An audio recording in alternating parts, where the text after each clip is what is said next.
Good afternoon, ladies and gentlemen.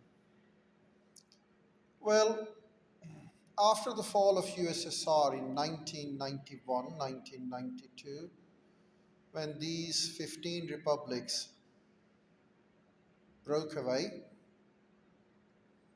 initially they were brought into an alliance and it was called CIS, Commonwealth of Independent States.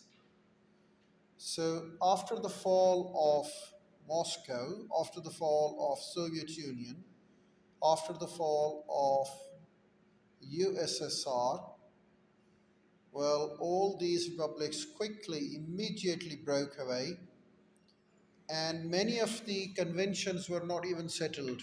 Say, for instance, very important convention of how to secure the nuclear weapons, how to secure nuclear submarines, how to secure the intercontinental ballistic missiles.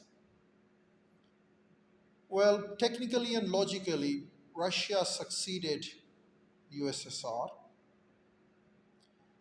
but some of the assets, nuclear submarines, and these very much important, logistically very much important intercontinental ballistic missiles, logistically they were not just situated within Russia, but they were in various republics. So the foremost important concern for the Western Bloc was to secure them, not to secure them in the custody of Western Bloc, of course, to secure them in custody of Russia. So this was done when CIS was formed, Commonwealth of Independent States. Uh, there were 15 republics, but Commonwealth of Independent States included 12 states.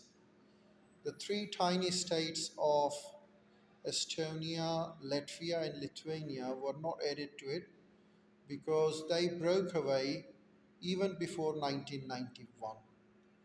In fact, it was a consensus made on the part of former President Gorbachev, and they allowed the sovereignty and independence of Latvia, Lithuania, and Estonia, and they parted away before the fall of Soviet Union. As they had already parted away in the reign of President Gorbachev, so there was no need to keep them in CIS because there was no concern of nukes for these three states, the Baltic states, Estonia, Latvia, and Lithuania.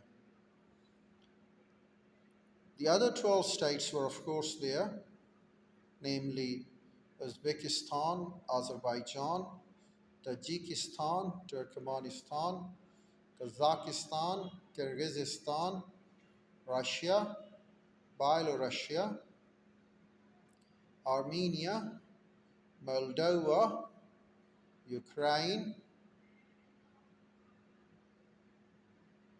Georgia. Never to forget Georgia. Let me reiterate them: Russia, Belarusia, Ukraine, Moldova, Georgia, Armenia, Uzbekistan, Azerbaijan, Turkmenistan, Tajikistan, Kazakhstan, and Kyrgyzstan. So these were the 16 republics, with an exception of three republics: Estonia, Latvia, and Lithuania. And Russia succeeded them. Of course, logically, Russia was the big joint, the mammoth state of Russia, and Russia quite logically succeeded USSR. So the nuclear submarines in Ukraine were given into custody of Russia. The ballistic missiles installed elsewhere were given to the custody of Russia. The nuclear installation elsewhere were also given into the custody of Russia, and Russia became the legal successor. And for all this procedure, the Western Bloc had been paying them. Of course, it needed a lot of money and money was the greatest crisis for Soviet Union. So uh, capitalists have been paying for it.